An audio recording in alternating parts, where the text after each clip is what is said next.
Oh my God, there you are. What took you so long? Oh my God, what is that smell? Si Annalyn, nilagyan ako ng bagoong. Ha? No wonder you stink. Will you please stop it? Ugh.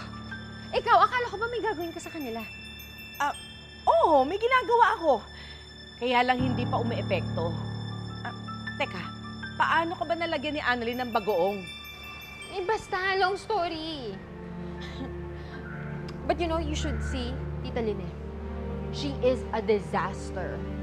Oh my God, really? That's great. That means hindi na siya makaka-attend ng Thanksgiving dinner ni Dr. Hiroshi tomorrow night. Sa kapal ng mukha nun, sa tingin mo, hindi pupunta yun? Well, I did promise your father to practice restraint. Pero, pag hindi nakatingin si Robert, nako, siguradong makakatikim sa akin yung Lynette na yan. Oh, sige na, Mom. Let's go na. I feel so icky. Yes, but we have to keep the windows open. You're so bad. Oo na. My gosh.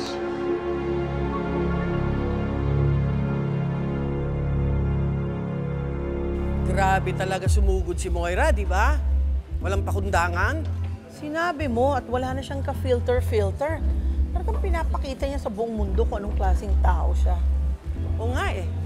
Talagang... Lola. Bakit kaya? Ay! Hello! Oh, Lynette, bakit meron kang ganyan? Anong ibig sabihin yan? Lynette, are you planning some kind of great reveal for your new hairstyle? Nako, hindi po. Pinagtripan po siya ni Zoe, yung buhok niya po naging green. Ha? Ay, Zoe na naman. Sabi po nung stylist, bukas niya pa daw po pwedeng pakulay ulit ng black kasi baka daw po masira yung buhok niya.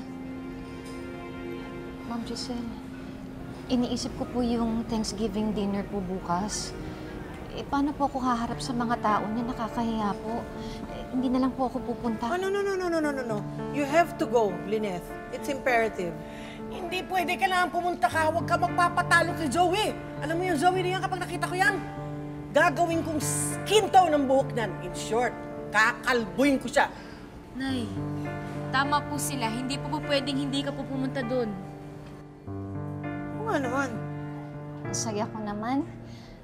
Natutuwa ako sa inyo dahil ang sarap pala sa pakiramdam na napapalibutan ako ng kapwa ko babae na imbis na hilahin ako pababa, eh, inaangat pa ako. But of course, because we're all empowered women. May CEO dito, merong neurosurgeon, merong department head,